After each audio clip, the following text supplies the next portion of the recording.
नमस्कार, बहुत बहुत स्वागत है आपका। मैं हूं आपके साथ ऋतु ज्ञानवानी। आप देख रहे हैं न्यूज़ 18 का डिजिटल प्लेटफॉर्म। तो क्या ये मानकर चला जाए कि अगले साल जून तक बांग्लादेश में अब सब कुछ ठीक ठाक रहेगा? क्या बांग्लादेश में शुरू हुए विद्रोह को रोक लिया जाएगा? क्या मोहम्मद यूनुस ने फिलहाल हालात को काबू में कर लिया है? क्योंकि ये पिछले सप्ताह तक यूनुस से इस्तीफा देने तक की नौबत आ गई थी, लेकिन बैठकों के दौर के बाद ऐसा लगता है कि कुछ हद तक जो है हालात पर कंट्रोल जरूर हो गया है। बांग्लादेश में अंतरिम सरकार चला रहे मोहम्मद यूनुस ने खुद अगले साल 30 जून तक कुर्सी छोड़ने का वादा किया है। कुछ वादे, कुछ सहमतियों के बाद जो है एक उम्मीद जरूर अब जगी है। बांग्लादेश में पिछले साल अगस्त के बाद हिंसा के दौरान अल्पसंख्यकों को किस तरह से निशाना बनाया गया था, इसे पूरी दुनिया ने देखा है। लेकिन अब बांग्लादेश में अंतरिम सरकार के मुख्य सलाहकार मोहम्मद यूनुस के सुर बदले हुए नजर आ रहे हैं। यूनुस ने कहा है कि देश में कोई भी संविधान संशोधन धार्मिक आजादी और अल्पसंख्यक अधिकारों को कायम रखेगा। उन्होंने कहा कि बांग्लादेश में अल्पसंख्यक भी बहुसंख्यक मुस्लिम आबादी की तरह अधिकारों का लाभ उठाते रहेंगे। मोहम्मद यूनुस का ये बयान ऐसे समय में आया जब बांग्लादेश बगावत और विद्रोह की आग में जल रहा है। मोहम्मद यूनुस ने ये बातें अंतर्राष्ट्रीय धार्मिक स्वतंत्रता पर अमेरिकी आयोग के अध्यक्ष स्टीफन श्नेक से मुलाकात के दौरान कही है। यूनुस के आधिकारिक सोशल मीडिया हैंडल के अनुसार उन्होंने कहा, हम देश में धार्मिक सौहार्द के लिए बहुत मेहनत कर रहे हैं। अचानक से बांग्लादेश में ये बदलाव क्यों, ये भी सवाल जहन में है। देखने वाली बात यह भी है कि बांग्लादेश में जारी सियासी उथल पुथल के बीच यूनुस तेवर अचानक जो है यूनुस के ढीले क्यों पड़ रहे हैं। देश में महंगाई और बेरोजगारी चरम पर है। यूनुस बांग्लादेश को संभालने में पूरी तरह नाकाम साबित हो रहे हैं। सेना प्रमुख जनरल वकार जमा ने भी देश में चुनाव को तरजीह देकर सियासी पारा बढ़ा दिया। और इस बीच यूनुस का अल्पसंख्यक समाज को लेकर दिया गया बयान कुछ कहता है। बांग्लादेश ज्वालामुखी के मुहाने पर है। छोटी सी चिंगारी यहां हालात को बेकाबू कर सकती है। गृह युद्ध के हालात बन सकते हैं। यहां के हालात तनावपूर्ण हैं और यूनुस सरकार की नीतियों के खिलाफ लोगों में गुस्सा साफ नजर आता है। ढाका समेत कई शहरों में हालात कभी भी बदल सकते हैं। कभी भी आक्रोश, विद्रोह की ज्वाला यहां पर धधक सकती है। बांग्लादेश में पनपे बवाल के बीच एक और बात की चर्चा चल रही है, वो है चिकन नेक के ऊपर दिया गया मोहम्मद यूनुस का बयान। जी हां, मोहम्मद यूनुस की हालिया चीन यात्रा के दौरान पूर्वोत्तर राज्यों को लेकर दिए गए बयान ने भारत के लिए चिंताएं बढ़ा दी हैं। रणनीतिक तौर पर काफी महत्वपूर्ण सिलीगुड़ी कॉरिडोर की सुरक्षा भारत के लिए बहुत महत्वपूर्ण है और इसी कॉरिडोर को आमतौर पर चिकन नेक के नाम से जाना जाता है। ये कुल 60 किलोमीटर लंबा और करीब 22 किलोमीटर चौड़ा इलाका है।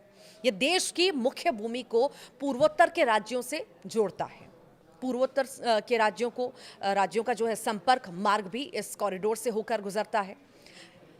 ये मुर्गी की गर्दन की तरह पतला है, इसीलिए इसे चिकन नेक कहते हैं। ये इलाका बेहद संवेदनशील माना जाता है। ये देश के 7 राज्यों को जोड़ता है। पूर्वोत्तर के इन राज्यों को 7 सिटर्स कहा जाता है। देश के लिए ये भूभाग बेहद अहम है। ये कॉरिडोर नेपाल, चीन, भूटान, बांग्लादेश जैसे पहाड़ी राज्यों से घिरा हुआ है। चिकन नेक के एक तरफ नेपाल है तो दूसरी ओर बांग्लादेश है। इसके उत्तरी हिस्से में भूटान है। ये इलाका देश के विभाजन के बाद 1947 में अस्तित्व में आया था। बाद के दिनों में सिक्किम को भारत का जो है हिस्सा बनाने के बाद इस इलाके में अहम रणनीतिक जीत हासिल हुई थी।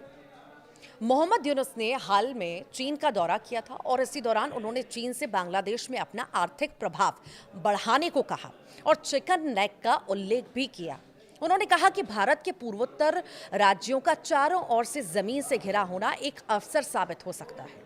यूनुस ने कहा, भारत के पूर्वी हिस्से के 7 राज्य 7 बहनें कहलाते हैं। वे चारों ओर से जमीन से घिरे क्षेत्र हैं।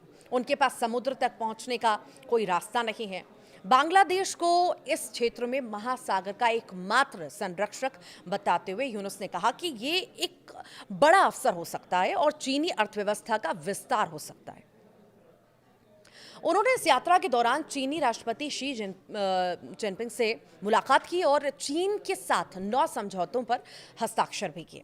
मोहम्मद यूनुस के इस बयान के बाद इस इलाके को लेकर भारत की चिंताएं अब बढ़नी लाजमी है। बांग्लादेश और चीन की बढ़ती नजदीकियां कहीं ना कहीं भारत की टेंशन को बढ़ाने वाली हैं। वैसे भी भारत चीन की फितरत को जानता है। मौका परस्ती और धोखा देना तो ड्रैगन की फितरत है, लेकिन भारत चीन की चाल से वाकिफ है। इसलिए वो नॉर्थ ईस्ट के 7 सिस्टर्स स्टेट्स या फिर चिकन नेक एरिया जो है पर सुरक्षा को लेकर चौकन्ना हमेशा रहता है। चीन और बांग्लादेश की नजदीकियां लगातार बढ़ रही हैं। दोनों चिकन नेक यानी भारत के नॉर्थ ईस्ट वाले राज्यों पर बहुत कुछ कह भी चुके हैं और दोनों ही इस इलाके पर घात लगाए बैठे हैं। लेकिन भारत के आगे इनकी एक नहीं चलने वाली। इंडियन आर्मी ने चिकन नेक की सुरक्षा के लिए ऐसा पुख्ता इंतजाम कर दिया है जिसका तोड़ दुश्मन के पास नहीं है। इंडियन आर्मी ने सिलीगुड़ी कॉरिडोर पर अपनी सैन्य मौजूदगी को और मजबूत रूप दे दिया है। रिपोर्ट्स बताती हैं कि S-400 एयर डिफेंस सिस्टम को यहां पर तैनात कर दिया गया है। ये 400 किलोमीटर तक के हवाई खतरे को ट्रैक कर उसे मार गिराने की क्षमता रखता है। ये भी बता दें कि सिलीगुड़ी कॉरिडोर भारत के लिए बेहद ज़रूरी है, क्योंकि यही देश को नॉर्थ ईस्ट के स्टेट से जोड़ता भी है। भारत ने सिलीगुड़ी कॉरिडोर पर तो सुरक्षा चाक चौबंद कर दी है। इसके इधर हाशिमारा एयरबेस पर राफेल लड़ाकू विमानों की एक जो है यहाँ पर स्क्वाड्रन भी तैनात कर दी गई है। ये राफेल फाइटर जेट्स मोटियार मिसाइलों और आधुनिक वॉर सिस्टम कैरी करते हैं। इस क्षेत्र में पहले से ही भारत का जो है ब्रह्मास्त्र कहलाने वाली ब्रह्मोस क्रूज मिसाइल और आकाश मिसाइल डिफेंस सिस्टम तैनात है। और भारत ने जिन हथियारों को नॉर्थ ईस्ट की सुरक्षा के लिए तैनात किया है, उनमें से ज़्यादातर वे हैं जो हालिया संघर्ष में पाक को सबक सिखा चुके हैं। रूसी मूल के S-400 एयर डिफेंस सिस्टम और आकाश मिसाइल सिस्टम ने पाकिस्तान के हमलों को नाकाम करते हुए उसे मुंह तोड़ जवाब दिया, जबकि ब्रह्मोस मिसाइलों ने पाकिस्तान के एयरबेस तबाह कर दिए। लिहाजा चीन और बांग्लादेश को इनकी ताकत का अंदाजा है। चीन के ही हथियार पाक के पास थे जो एकदम फिसड्डी साबित हुए थे। ऐसे में इन इलाकों में भारत की तैयारी चुस्त दुरुस्त है। दुश्मन को सबक सिखाने के लिए हिंद के जवान सरहद पर तैनात हैं। पाकिस्तान ने अभी इसका ट्रेलर देखा भी है।